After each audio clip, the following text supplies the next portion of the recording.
As the demand for EV charging becomes ever more popular, choosing the correct protection for your charge point is essential. From simple EV distribution boards to fully integrated consumer units with PME fault detection, the Proteus switchgear EV distribution range is everything you need for home charging. Option 1 is a 6KA rated distribution board.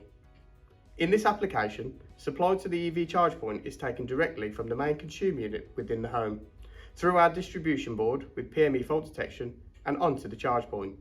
Our 6KA rated EV distribution board would be the suitable option. Alternatively, option 2 would be to have a 16KA rated distribution board. If your installation requires your EV charge point supply to be taken from the meter cupboard terminals, then the EV distribution board must comply to BS 61439 and have a 16KA short circuit rating.